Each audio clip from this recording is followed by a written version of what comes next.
le Sefer Yehoshua fait immédiatement suite aux 5 livres de la Torah qui se sont terminés par la mort de Moshe Rabbeinu. D'ailleurs, la première phrase du livre de Yehoshua, c'est « Et ce fut après la mort de Moshe, le serviteur d'Hachem ». Donc Moshe Rabbeinu, nous le savons, est mort le 7 Adar.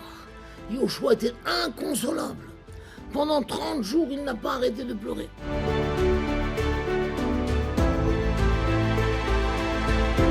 Jusqu'à ce que le 30e jour, donc le 6 Nissan, Hachem lui a dit « Mais est-ce que Moshe n'est mort que pour toi? Pour moi aussi il est mort. Ça y est, il faut se ressaisir. Il est temps de se mettre en marche pour conquérir Eretz Israël tel que je l'ai promis à Moshe Rabbeinu. » Hachem lui a dit « Koum, lève-toi. C'est un langage de zèle. Ça y est, sors de ton deuil. Lève-toi. Sois zélé pour conquérir le pays. » Et par 3 fois, Hachem lui a dit « Chazak ve'ematz. Sois fort et courageux. Sois fort et courageux. Sois fort et courageux. Sois fort dans ton corps et courageux dans ton cœur. » Car effectivement, Yehoshua était très modeste, très discret. Mais Hachem lui a dit « Il ne convient plus maintenant de conserver ce comportement. Tu es un roi. Travaille donc ta personnalité pour montrer une force et un courage. » Effectivement, Yehoshua s'est levé. Il a proclamé que chacun prépare ses armes, car dans 3 jours, nous traversons le Jourdain pour aller hériter de la terre d'Israël. À ce moment-là, il a convoqué les membres de la tribu de Gad, de Réhouven et la demi-tribu de Ménaché, en leur rappelant l'accord qui avait été fait avec Moshe Rabbeinu. Effectivement, ces 2 tribus ne souhaitaient pas traverser le Jourdain. Ils voulaient rester de l'autre côté, dans les énormes territoires qu'ils avaient eus grâce à la guerre avec Og et Sihon. Et ça leur convenait parce qu'il y avait des grands pâturages et eux avaient beaucoup de troupeaux. Mais Moshe Rabbeinu leur avait fait promettre, car eux c'était des grands guerriers, qu'ils installent leur campement, mais qu'ils envoient leurs meilleurs guerriers pour aider leurs frères à conquérir Israël. Effectivement, ils ont donné 40 000 soldats qui sont allés à la guerre avec leurs frères et qui ne sont rentrés chez eux que 14 ans plus tard, après que tout le monde soit installé. Maintenant, le texte nous dit que Yehoshua a envoyé 2 espions, 2 explorateurs à Jéricho, qui était la première ville à conquérir. Ceux-ci sont allés directement chez Rahav, une aubergiste qui recevait tous les dignitaires de Jéricho chez elle, qui, après avoir mangé et bu, lui confiait tous les secrets de Jéricho, les points forts, les points faibles. Ils se sont dit, c'est chez elle qu'on va avoir tous les renseignements. Mais ils ne sont pas passés inaperçus, et le roi a entendu, il a envoyé à Rahav, ordonné de lui livrer ces 2 hommes. Et le texte nous dit qu'elle l'a caché. Il n'est pas marqué, elle les a cachés. Car effectivement, elle n'a caché qu'un seul des 2. Car les 2, c'était Kalev et Pinhas. Pinhas qui est devenu plus tard Eliyahu Hanavi. Mais il avait d'ores et déjà la capacité de se rendre invisible. Donc il n'était pas nécessaire de cacher Pinhas. Bon, donc elle a sauvé ces 2 hommes et leur a fait promettre que lorsque les Juifs viendront prendre possession de Jéricho, qu'il les sauve, elle et toute sa famille. Car ils avaient pris conscience que Hachem est lui le Dieu dans le ciel et sur terre et qu'il désirait se convertir. Les hommes lui ont promis et ils lui ont donné un ruban rouge en lui disant « Voilà, tu accrocheras ce ruban à la fenêtre. Mais attention, ne révèle à personne cet accord, parce que sinon tout le monde va accrocher un ruban rouge et on ne saura pas où est ta maison à toi. » Et donc, elle les a aidés à s'enfuir en les faisant descendre par derrière, par la fenêtre et le long d'une corde. Elle a dit à Hachem, « Hachem, c'est par cette fenêtre et par cette corde que les hommes montaient chez moi pour fauter avec moi. Que ce soit ta volonté, Hachem, que grâce au fait que je sauve ces hommes par cette fenêtre et par cette corde, que tu me pardonnes les fautes que j'ai commises. » Ils se sont sauvés, ils sont restés cachés 3 jours dans la forêt, et ensuite ils ont rejoint le campement, et ils ont dit à Yehoshua qu'il n'y avait rien à craindre, le Hachem avait livré la ville de Jéricho entre leurs mains, et tout le monde était pétrifié de peur. Le lendemain, donc du retour des espions, Yehoshua a fait lever le peuple très très tôt et ils ont marché en direction du Jourdain. Ils sont arrivés le soir, mais Yoshua a dit on passe la nuit ici. Il ne voulait pas traverser la nuit afin que le miracle de l'ouverture du Jourdain ait lieu en plein jour et que tous les peuples voient ce grand miracle et que tout le monde, que ce soit l'occasion d'une grande sanctification du nom d'Hachem. Après avoir traversé le Jourdain, le peuple a campé dans le Gilgal.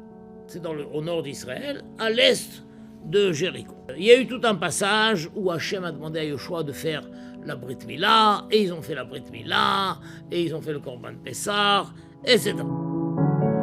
Lorsque Yoshua est arrivé à la frontière de Jéricho, il a levé les yeux et il a vu un guerrier qui se tenait face à lui avec une épée dirigée, dégainée dans ses mains. Le guerrier lui a dit « Je ne suis pas un homme, je suis un ange de Dieu, maintenant je suis venu. » C'est-à-dire que j'étais venu une première fois à l'époque de ton maître Moshe, mais celui-ci m'a repoussé, car il désirait garder le contact direct entre lui et Hachem. Et maintenant que Moshe est mort, je reviens pour prendre mes fonctions, car je suis l'ange Michael, le prince d'Israël. Michael, ça Israël, voilà.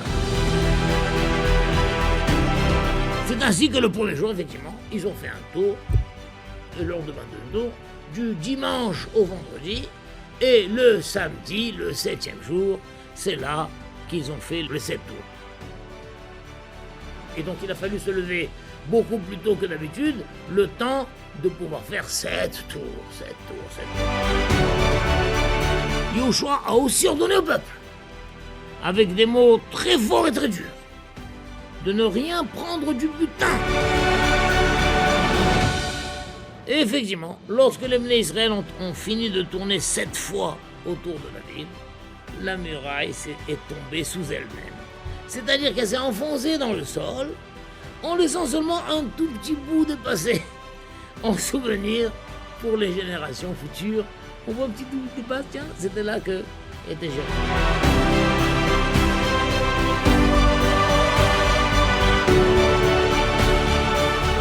Yoshua a ensuite fait un discours solennel dans lequel il a fait jurer le peuple en disant « Maudit soit devant Hachem celui qui oserait se lever et reconstruire la ville de Jéricho. » Les Haramim expliquent qu'il y avait l'interdiction de reconstruire la ville elle-même de Jéricho, mais même de reconstruire une autre ville à laquelle on donnerait le nom de Jéricho. Et effectivement, tout ce passage se termine en disant qu'Hachem a été avec Yoshua et la réputation de celui-ci s'est répandue dans la terre entière. Mais malheureusement, le texte nous dit que les Bnei Israël ont trahi l'accord et se sont servis du butin.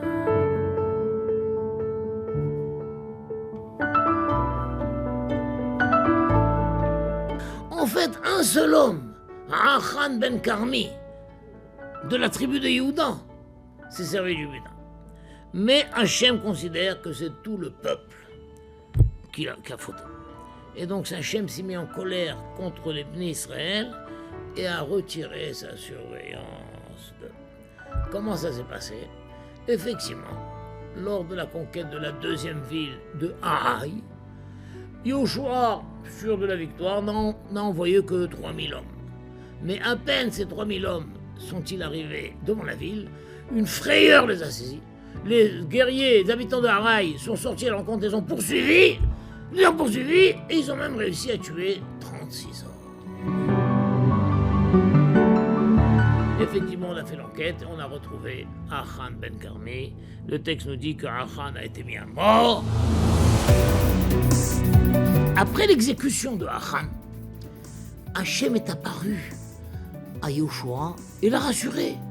Il lui a dit, il n'est plus le temps d'avoir peur ni de trembler, réunis toute l'armée d'Israël et préparez-vous à attaquer Haï.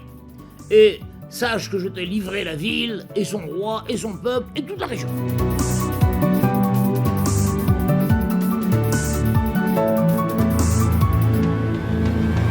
Mais Hachem lui a dit, mais cette fois-ci, ça ne sera pas une victoire miraculeuse comme ça a été le cas de la ville de Jéricho, ça sera une victoire liée à une stratégie militaire.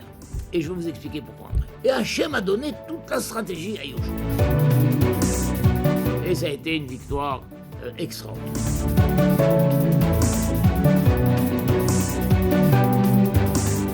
Lorsque Yoshua est rentré en Israël, il avait à combattre 31 rois qui régnaient sur 10 peuples.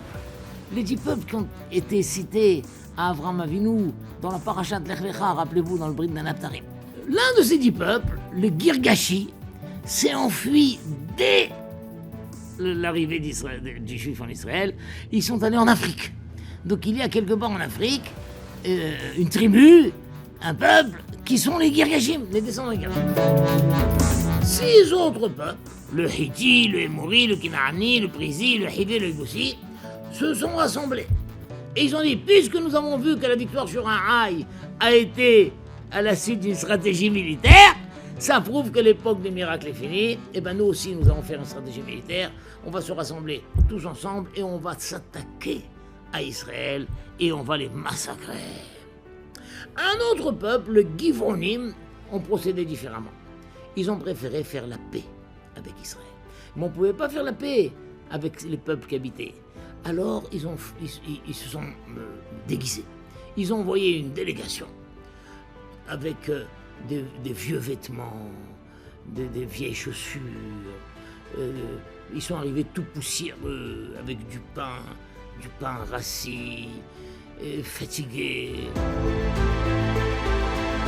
Et ils se sont présentés chez Yoshua, ils ont dit « Nous sommes la délégation d'un peuple qui habite très loin et nous voulons faire un pacte de paix avec vous. » Le texte nous dit qu'ils ont rusé avec les Juifs comme le serpent avait rusé avec Rava. Et d'une manière incroyable. Alors que les Juifs, Yoshua et l'Azak Kohen Gadol avaient les Urim Vetumim, le pectoral, pour consulter, pour demander qui sont ce peuple. Ils ne l'ont pas fait. Ils les ont crus sur parole. Et effectivement, Yoshua a fait un pacte de paix avec eux, et s'engageait à les laisser en vie, et les Ékélim, les chefs de tribu, ont signé, etc.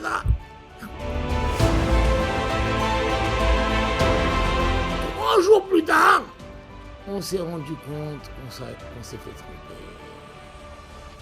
Et ils ont vu que c'était un peuple qui habitait en fait dans la région. Les Juifs étaient furieux, et ils ont décidé d'aller les massacrer. Parce que la loi, la halakha, était qu'on ne peut pas laisser vivre les peuples qui habitent en Israël. Mais les chefs de tribu, ce sont les Nessim, sont opposés. Ils ont dit non. On a juré de faire un pacte de laisser vivants, on ne peut pas trahir notre sang. Sinon, toute l'humanité diront, voilà, ben les Juifs, même quand ils font un pacte et ils promettent de laisser vivants, ils tuent quand même. Non. C'est pourquoi Yoshua s'est adressé à eux, leur a dit, soyez maudits de nous avoir trompés de cette manière. Mais nous avons signé un pacte de paix avec vous, de vous laisser vivre. C'est pourquoi nous vous laisserons vivre, mais vous serez des esclaves, nos serviteurs. Et on va vous désigner pour être les puiseurs d'eau et les fournisseurs de bois, les bûcherons des Kohanim pour le service du Mishkan.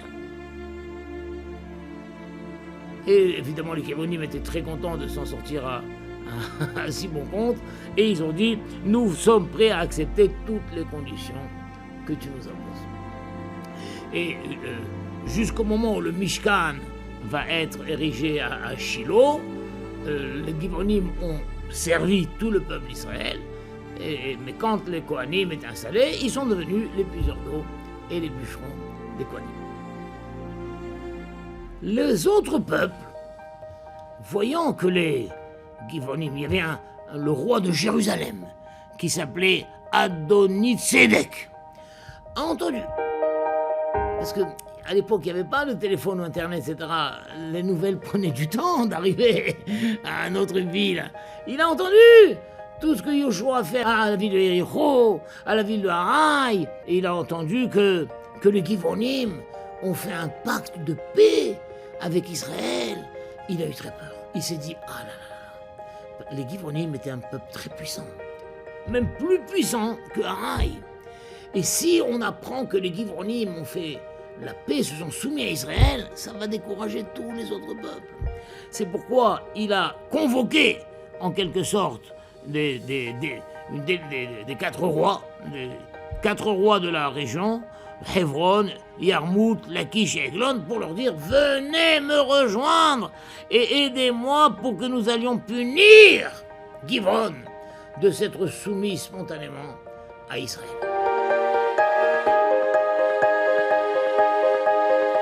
Les 5 rois et leurs campements se sont rassemblés et ils sont venus assiéger la ville de Givon et ont commencé à attaquer la ville. Les Givronim ont vite envoyé une délégation à Yoshua dans le Gilgal, là où le camp d'Israël se trouvait, au nord d'Israël, en lui disant « Nous te prions de ne pas abandonner tes serviteurs. Viens vite et sauve-nous de cette attaque cumulée des 5 rois de Hémorie, car ils sont tous réunis contre nous pour nous attaquer. » Yoshua a demandé à Hachem quoi faire. Et Hachem l'a rassuré et il lui a dit « N'aie pas peur d'eux, car je te les ai déjà livrés entre tes mains et aucun d'eux ne se tiendra devant vous. » Et donc, Yoshua et toute l'armée ont marché toute la nuit, et au petit matin, ils se sont abattus brusquement sur les 5 rois qui, sans que ces derniers ne soient prêts à une telle attaque. Et ils ont tué beaucoup de guerriers, et les autres se sont enfuis, et l'armée d'Israël a continué à le poursuivre jusqu'à Beth-Horon, dans tous les endroits. Et le texte dit une chose incroyable, c'est que non seulement il y avait les guerriers juifs qui les poursuivaient, mais Hachem a envoyé du ciel des énormes pierres de grêle qui se sont abattues sur eux et qui ont tué un tas de guerriers, à tel point que les grêles ont tué plus de guerriers que ce que les juifs ont tué par l'épée. Alors, on nous raconte qu'après que cette victoire a été emportée, la victoire sur les 5 rois a été emportée, Yoshua a fait une shira, un cantique. Et il a raconté dans ce cantique qu'en pleine guerre, il avait crié très fort aux yeux de tout Israël « Soleil, au-dessus de Givron, garde le silence. Et toi, la lune, garde aussi le silence dans la plaine de Ayalon. » C'est quoi cette histoire de garder le silence? En fait, garder le silence, c'était une manière de dire « Soleil, arrête ta course !» Effectivement, c'est lorsque le soleil était juste au-dessus de Givron, et il allait maintenant commencer à basculer pour commencer à se coucher, Yoshua a eu peur que la guerre va se poursuivre pendant la nuit. C'est pas possible. Il fallait emporter la victoire pendant qu'il fait encore jour. C'est pourquoi Yoshua a dit au soleil « Arrête-toi là !» Et toi, la lune qui avait commencé à se lever, toi aussi reste bloqué là-bas. Comment c'est possible? Justement, en gardant le silence. Parce qu'il faut savoir que tous les éléments, la lune, le soleil, les planètes, les astres, avancent et ont leur mouvement grâce à la shira qu'ils font. Ils chantent et ils avancent, ils chantent et ça roule. Alors, c'est pour ça Yoshua dit au soleil, tais-toi! Et en se taisant, il ne peut plus avancer. Mais le soleil a dit à Yoshua, mais je ne peux pas me taire, je dois faire ma shira. Et Yoshua lui a dit une chose incroyable, je ferai ta shira à ta place. Mais toi, tais-toi. C'est unique dans l'histoire où un homme a intimé l'ordre à des astres de se taire et de rester bloqué. Et il ne l'a pas fait par une tfila, par une prière. Non, il a décrété. Tais-toi. Effectivement, le soleil s'est tué, la lune s'est tuée, ils sont restés bloqués jusqu'à la victoire finale. C'est extraordinaire cette chose-là. Hein. Alors et c'est un est tellement merveilleux que Rachid nous dit que quand Yoshua est niftar, on a mis sur sa tombe, on a gravé un grand soleil. Pour dire, voilà, Siji, l'homme qui a su arrêter le soleil. Quel malheur qu'un tel homme ait quitté ce monde. Et le texte nous raconte la progression de Yoshua, toutes les étapes, donc Makeda, Livna, Lachish, Eglon, Hebron, Devira, etc. À chaque fois, ils ont remporté des victoires extraordinaires. Lorsqu'ils étaient à Lachish, un certain roi, Yoram, est venu pour aider Lachish, mais Yoshua et son armée l'ont battu et éliminé. Et de cette manière, Yahushua s'est attaqué à tout le pays, il a éliminé tous les rois, tous les peuples, tel qu'Hachem l'avait ordonné à Israël. Et Yahushua et son armée ont conquis tout cela en une fois, car Hachem se battait avec eux. Et voilà. Et une fois que toutes ces conquêtes sont terminées, Yahushua et son armée sont retournés au Gilgal, au nord d'Israël, où leurs femmes et leurs enfants campaient encore.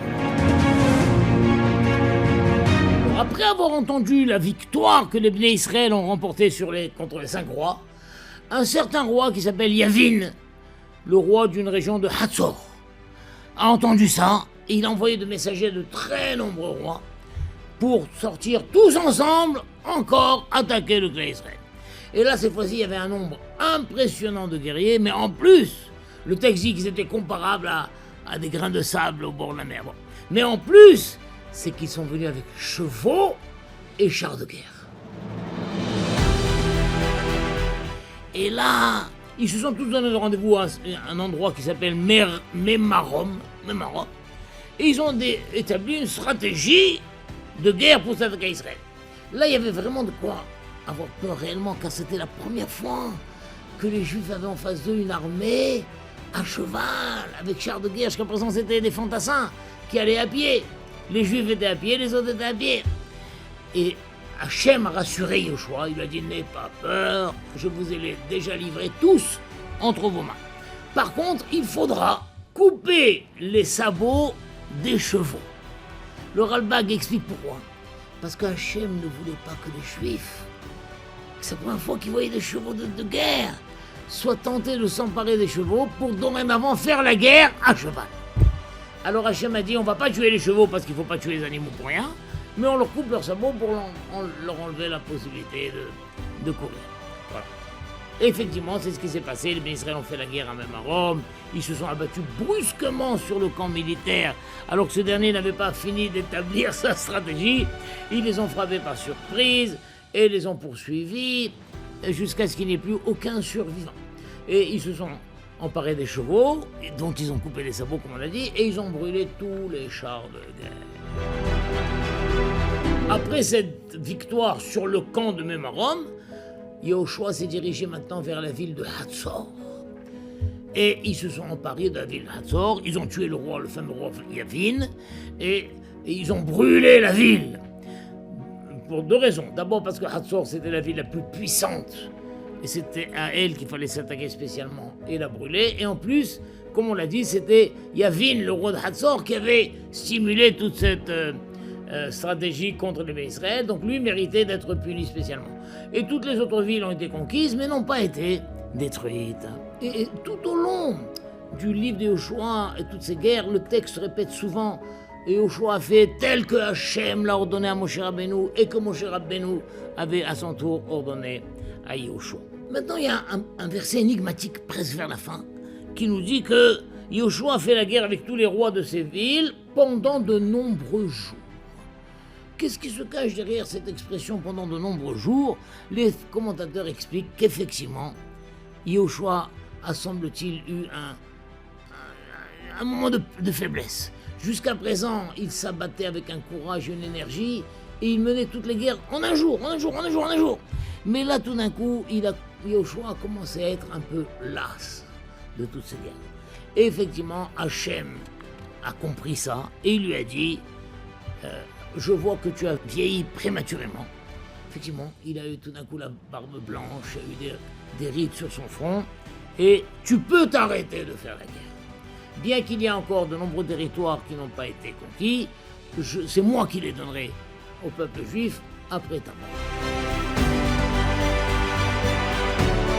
Un jour, Yahushua a reçu la visite de Kalev ben Yefouné. Celui-ci est venu avec une importante délégation qui, en son honneur, s'était déplacée, et il est venu rappeler à Yahushua qu'à l'époque de l'épisode des explorateurs, Hachem avait dit qu'il donnerait la région de Hebron à Caleb. Et jusqu'à présent, cette région n'avait pas été conquise parce que là-bas se trouvaient des géants.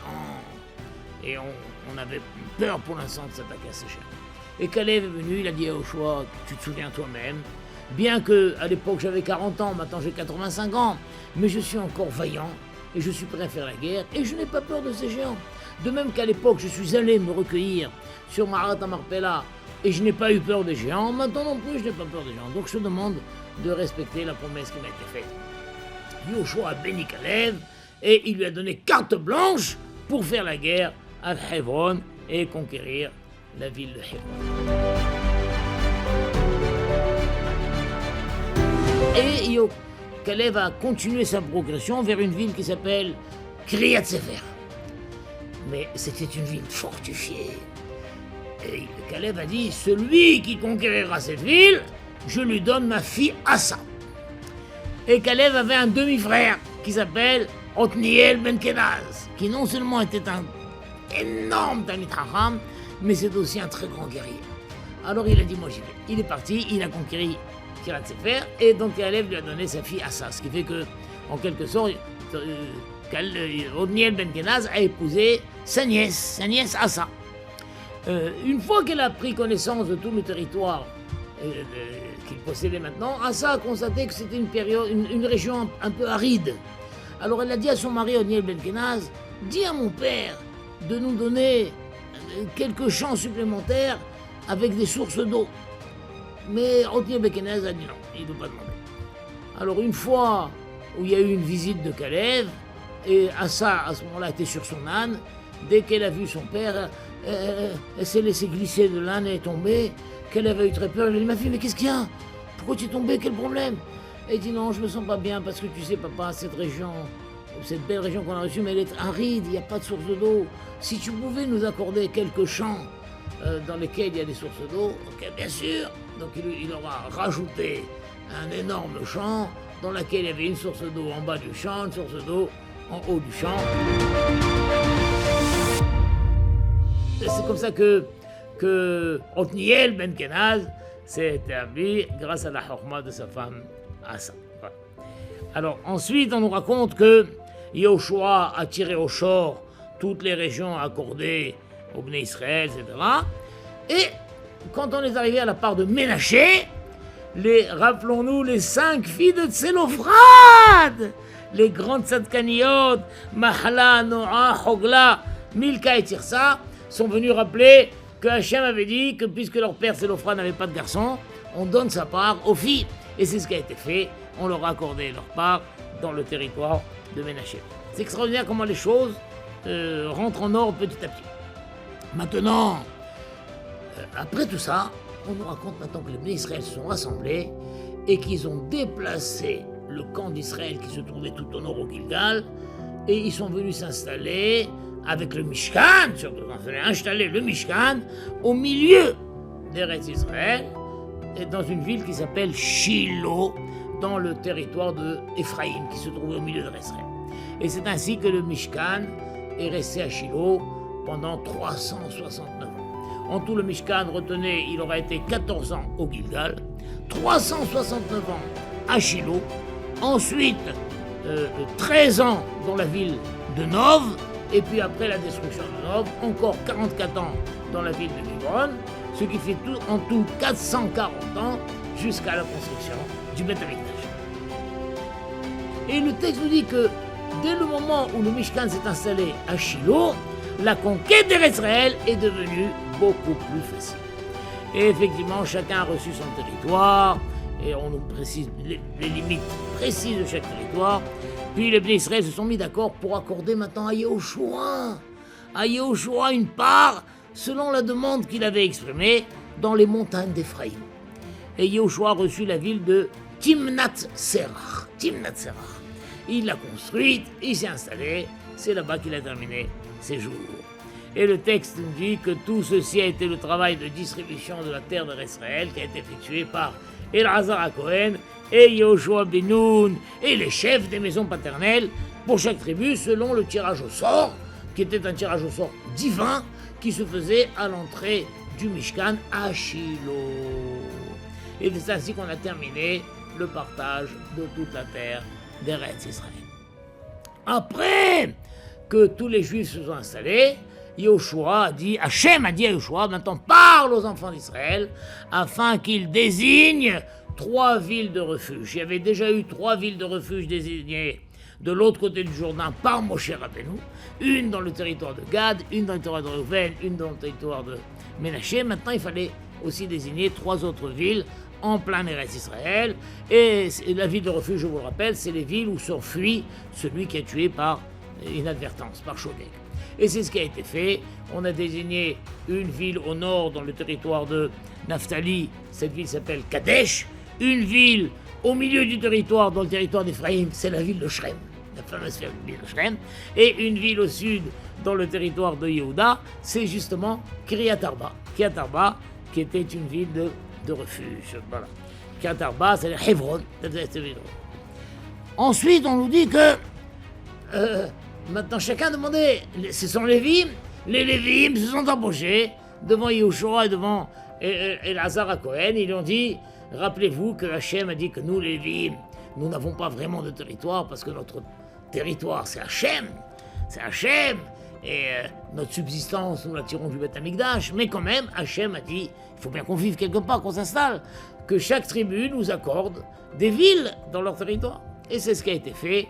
Tous les tribus ont accordé en tout 48 villes aux Lévi'im, dans lesquelles les Lévi'im se sont installés. Voilà.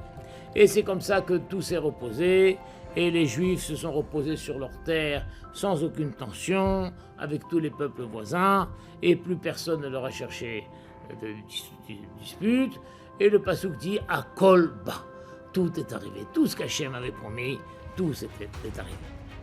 Une fois maintenant que la conquête a été faite, alors Yoshua a appelé maintenant tous les membres de la tribu de Reuven, de Gad et de Ménaché, en leur disant, vous avez gardé votre promesse, vous avez fait un travail extraordinaire, vous avez soutenu vos frères dans la guerre et dans le partage, ça fait 14 ans que vous n'avez pas vu vos familles, il est temps maintenant de rentrer chez vous. Et je vous demande une chose, vous allez maintenant rentrer avec de grandes richesses.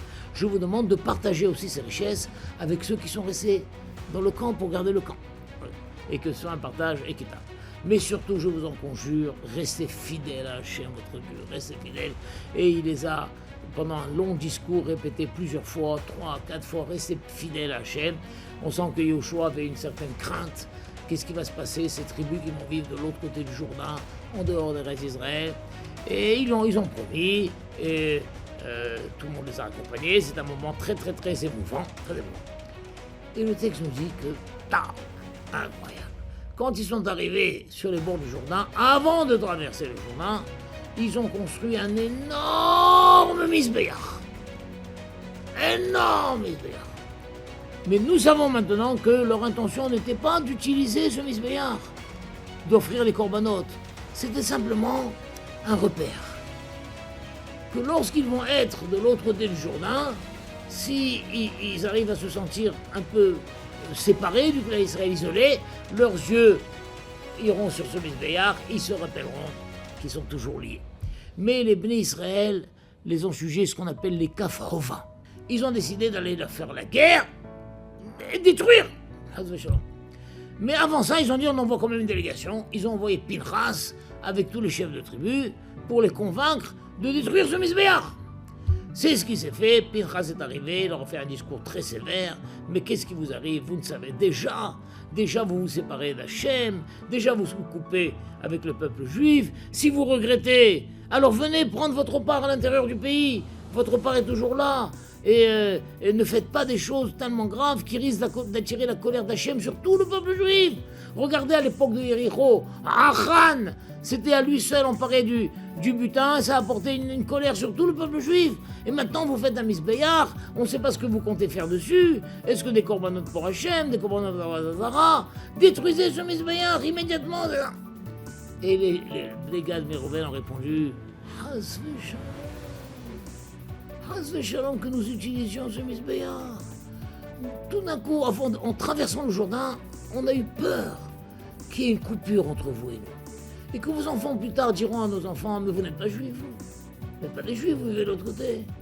Hein? On a voulu qu'il y ait quelque chose qui soit témoin entre vous et nous. C'est pourquoi nous avons construit ce grand misbéach qui fait le lien entre vous et nous, mais on ne compte pas l'utiliser, jamais.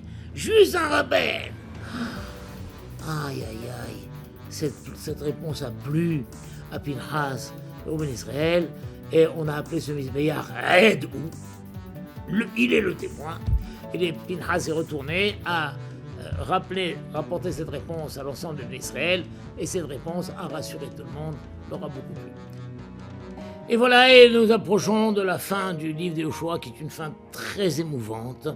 Et, on nous raconte que Yoshua donc, a vieilli encore plus, tel qu'on l'avait dit, il avait vieilli prématurément, mais là il vieillissait encore plus. Il a réuni tout le clan d'Israël, il leur a fait un discours solennel, très émouvant et très sévère aussi.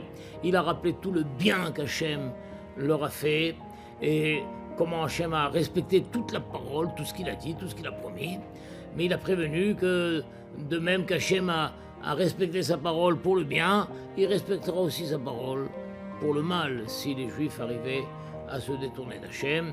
Il a gros sur le cœur d'avoir encore laissé certains peuples qui n'ont pas été chassés, qui n'ont pas été éliminés, et il conjure le Bnei Israël, surtout, n'allez pas les fréquenter, n'allez pas chez eux, que eux ne viennent pas chez vous, etc., etc., etc. Ensuite, quelque temps après, il a encore plus vieilli, il sent que vraiment sa mort est proche.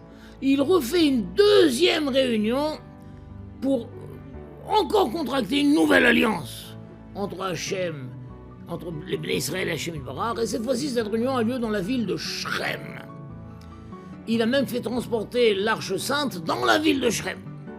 Pourquoi a-t-il choisi la ville de Shrem? Plusieurs raisons sont dites. L'une d'elles, c'est que la ville de Shrem était la première ville qui avait été achetée déjà par Yaakov Avinu en Eretz Israël. Elle nous appartenait, Yaakov Avinu l'avait achetée à l'époque de Hamor, le père de Shrem.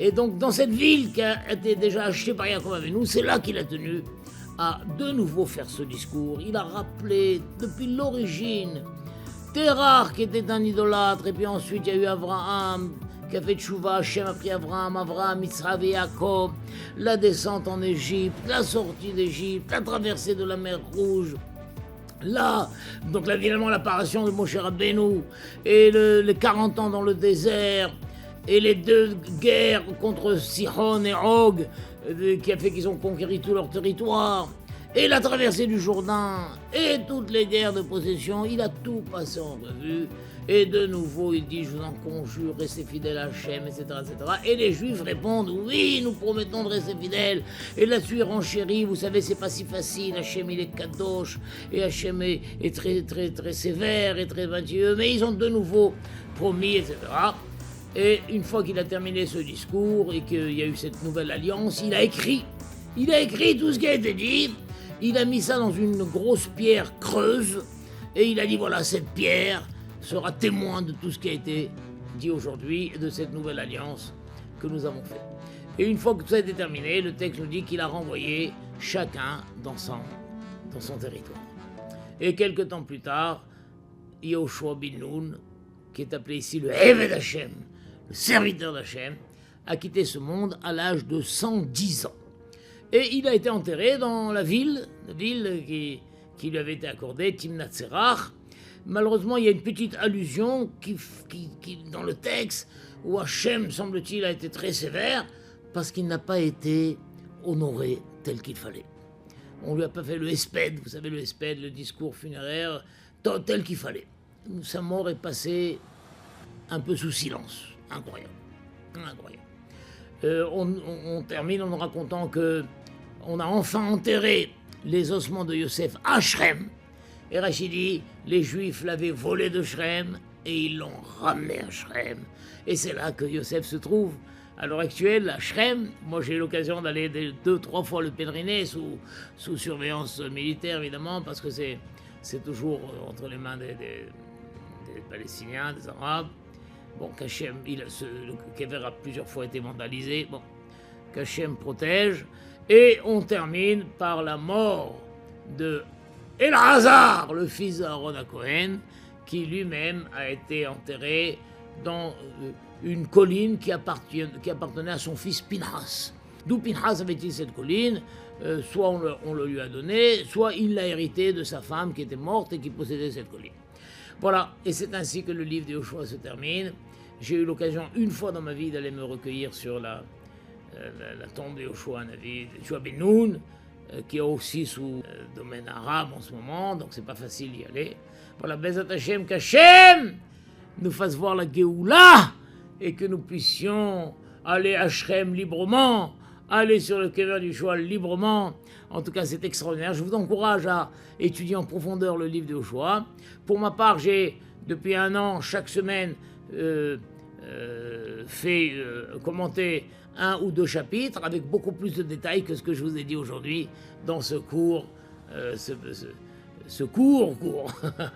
Voilà, qu'Hachem nous protège, vous protège. À bientôt mes chers amis.